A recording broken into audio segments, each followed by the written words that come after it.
सास्के's redemption, did he earn it? ये समझने से पहले तुम्हें रिडेम्पशन का मतलब समझना चाहिए। रिडेम्पशन एक ऐसा प्रोसेस है जिसमें एक इंसान अपनी पास्ट की गलतियों को सुधारता है अच्छे काम करके। मतलब जैसे किसी इंसान ने अपने पास्ट में गलत काम कर रखे हैं लेकिन अब से वो गलत काम नहीं करता है और इन गलतियों को सुधारने के लिए अच्छे काम करता है। रिडेम्पशन के 5 की एस्पेक्ट्स होते हैं जिसमें से सबसे पहला है एक्नॉलेजमेंट ऑफ रॉन्ग डूइंग। इसमें इंसान को रियलाइज होना चाहिए कि उसने कुछ गलत किया है और उसे ये चीज एक्सेप्ट भी करनी चाहिए कि हाँ मैंने कुछ गलत किया है। दूसरा है जेन्युइन रिग्रेट और रिमोर्सेस। इसमें इंसान को अपनी पास्ट की गलतियों का गिल्ट होना चाहिए कि हाँ मैंने कुछ गलत किया है और इस चीज का ये भी मतलब नहीं है कि उसे अपनी पास्ट की गलतियों को लेकर रोते रह जाना चाहिए। तीसरा है रिस्पॉन्सिबिलिटी। इसमें इंसान को अपनी गलतियों को दूसरों पे ब्लेम नहीं करना चाहिए बल्कि अपनी गलतियों को ओन करना चाहिए कि हाँ मैंने ये गलत काम किया है। चौथा है मेकिंग अमेंड्स। इसमें इंसान को एक्शन लेना चाहिए to repair the damage caused. पांचवा है ट्रांसफॉर्मेशन और चेंज। इसमें इंसान को पर्सनल ग्रोथ करनी चाहिए और एक अच्छा और बेहतर पाथ चुनना चाहिए जिससे वो एक अच्छा इंसान बने। अब तुम एकदम अच्छे से समझ गए कि रिडेम्पशन का क्या मतलब होता है। So let's find out is Sasuke really earn his redemption?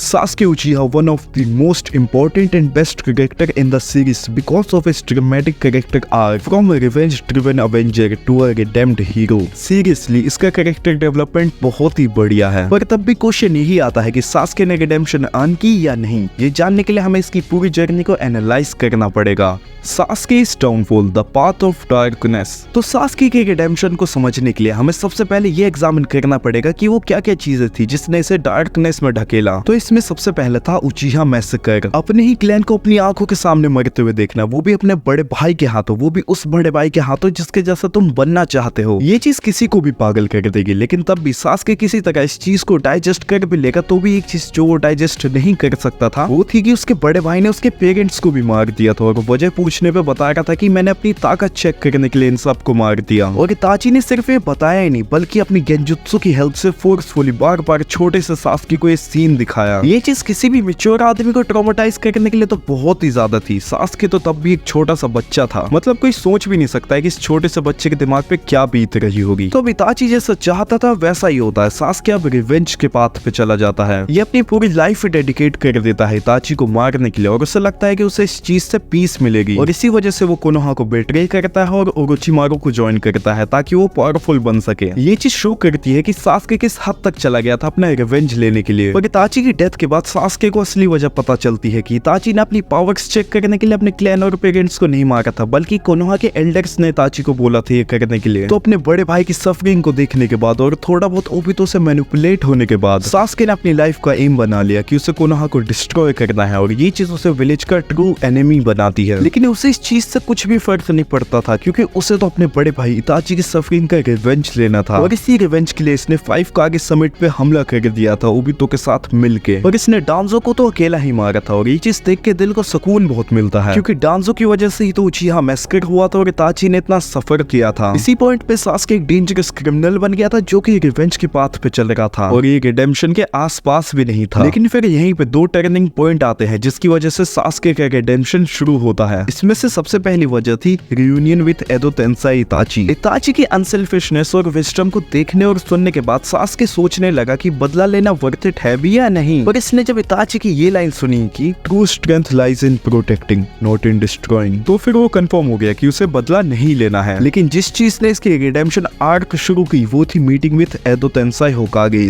रीएनिमेटेड होकागे से मिलने के बाद और उनकी बातें सुनने के बाद इसे एक नया पर्सपेक्टिव मिलता है लीडरशिप और रिस्पॉन्सिबिलिटी पे और यहीं से इसकी रिडेम्पशन आर्क शुरू होती है। और ये पहला स्टेप लेता है 4th निंजा वॉर में मातरा और कागुया के अगेंस्ट लड़के। लेकिन तब भी इसके रिडेम्पशन के तरीके में कुछ दिक्कतें होती हैं जो कि नारुतो फिक्स कर देता है अपनी लास्ट फाइट में। जब नारुतो मना कर देता है कि वो गिव अप नहीं करेगा सास्के पे तो सास्के लास्टली समझ ही जाता है कि उसे सही तरीके से रिडेम्पशन कैसे करना है और यहीं पे रिडेम्पशन को ट्रूली एक्सेप्ट करता है। लेकिन तब भी क्वेश्चन यही आता है कि क्या इसे रिडेम्पशन मिला? तो ये चीज बताने के लिए मुझे दोनों साइड को एनालाइज करना पड़ेगा जिसके लिए मैंने दोनों साइड से कुछ पॉइंट्स लिखे हैं जिन्हें डिस्कस करके ही कंक्लूजन निकलेगा। सबसे पहले तो मैं वो पॉइंट्स बताता हूँ जो कि प्रूफ करते हैं कि इसने अपनी रिडेम्पशन अर्न की है। तो सबसे पहला पॉइंट है fought for Konoha in the war. इसने मादरा और कागुया को हराने में बहुत ही बड़ा रोल प्ले किया था और इसने दुनिया को भी बचाया था बाकी सबके साथ मिलकर। दूसरा पॉइंट है एक्नॉलेज्ड हिज मिस्टेक्स। नारुतो के साथ आखिरी बार लड़ने के बाद इसने ओपनली एडमिट किया था कि ये गलत था। तीसरा पॉइंट है एक्सेप्टेड पनिशमेंट। ये बिना किसी रेजिस्टेंस के जेल में चला गया था। चौथा पॉइंट है बिकेम अ प्रोटेक्टर। प्रोटेक्टर। ये चाहता तो विलेज में हैप्पीली रह सकता था अपनी फैमिली के साथ, लेकिन इसने सोचा कि ये विलेज के बाहर रह के इस विलेज को प्रोटेक्ट करेगा, just like his big brother इताची। ये शैडोज में रह के विलेज को प्रोटेक्ट करा था, इसी वजह से ये 7th शैडो होकागे भी था। 5वां पॉइंट है नेवर सीक्स फॉर एप्रिसिएशन। ये जैसे कोई भी अच्छे काम करता है तो इसे उस चीज के लिए एप्रिसिएशन नहीं चाहिए होती है। इसकी लाइफ का मोटिव यही बन गया है कि कोई अप्रिशिएट करे या ना करे, लेकिन मैं तो अच्छे काम करते रहूंगा, और ये चीज हमें भी अपना लेनी चाहिए क्योंकि ये चीज बहुत ही सही है। अब डिस्कस करते हैं उन पॉइंट्स को जो कि इसके रिडेम्पशन के अगेंस्ट है। पहला पॉइंट है क्राइम्स वर टू सिवियर। इसने कोनोहा को डिस्ट्रॉय करने की कोशिश की थी और 5 कार समिट पे हमला किया था और ना जाने कितने ही इनोसेंट लोगों की जाने भी ले ली थी। ये सारी चीजें बहुत ही सीरियस क्राइम्स है। दूसरा पॉइंट है रिसीव्ड स्पेशल ट्रीटमेंट। जहां ज्यादातर क्रिमिनल्स को एग्जीक्यूट कर दिया था या उन्हें हमेशा के लिए जेल में डाल दिया था, वही उनके कंपैरिजन में देखे तो सास्के को बहुत ही लाइट पनिशमेंट मिली थी। तीसरा पॉइंट है लैक ऑफ डायरेक्ट कॉन्सिक्वेंसेस। ये पॉइंट भी कुछ हद तक पिछले पॉइंट से रिलेटेड है। इसे ज्यादा दिक्कतें फेस नहीं करनी पड़ी थी लाइक ओरोचिमारू और ओबितो। चौथा और लास्ट पॉइंट है रिडेम्पशन फेल्ट रस्ट। इस पॉइंट का ये मतलब है कि इसका माइंड बहुत ही जल्दी बदल गया था। पहले तो जब ये एडो तेंसेई इताची और बाकी होकागे से मिला था तो इसकी रिडेम्पशन की डेफिनेशन बहुत ही अलग थी, लेकिन नारुतो से लड़ने के बाद इसका माइंड तुरंत ही चेंज हो गया और साथ ही इसकी रिडेम्पशन की डेफिनेशन भी चेंज हो गई, और ये चीज मेरे साथ ही बहुत सारे फैंस को और लगती है। तो अब कंक्लूजन डिपेंड करता है पर्सपेक्टिव पे। अगर रिडेम्पशन का ये मतलब है कि अपनी गलतियों को एक्सेप्ट करना और उनका हट जाना यानी अमेंड्स करना, तो सास्के ने अपनी रिडेम्पशन अर्न की है। लेकिन अगर रिडेम्पशन का ये मतलब होता है कि जिसने जो भी गलत किया उसे उसकी सजा मिलनी चाहिए, तो सास्के ने रिडेम्पशन अर्न नहीं की है क्योंकि उसकी पनिशमेंट बहुत ही ज्यादा लाइट थी। और मेरे हिसाब से किसने किस टाइप के क्राइम किया उसे उस टाइप की पनिशमेंट मिल गई या नहीं, ये जज करना बहुत मुश्किल है। इसलिए मेरे हिसाब से सास्के ने अपनी रिडेम्पशन अर्न की है। अल्टीमेटली सास्के की रिडेम्पशन उसके एक्शंस की थी, ना कि उसके वर्ड्स की। इसने अपनी लाइफ लगा दी है दुनिया को प्रोटेक्ट करने में, वो भी बिना किसी फेवर या नीड के, जो कि इनफ है मेरे हिसाब से। हाँ, तो वीडियो खत्म होगी, और हाँ, जाने से पहले मुझे एक सजेशन देते हुए जाओ कि मुझे वन पीस पे वीडियो बनानी चाहिए कि नहीं, और तुम भी जाओ उससे पहले मैं तुम्हें एक सजेशन देना चाहता हूँ कि जो तुम्हारे स्क्रीन पे वीडियो आ रही है उसे जाके अभी देख लो, क्योंकि वो वीडियो तुम्हारी फेवरेट बन सकती है।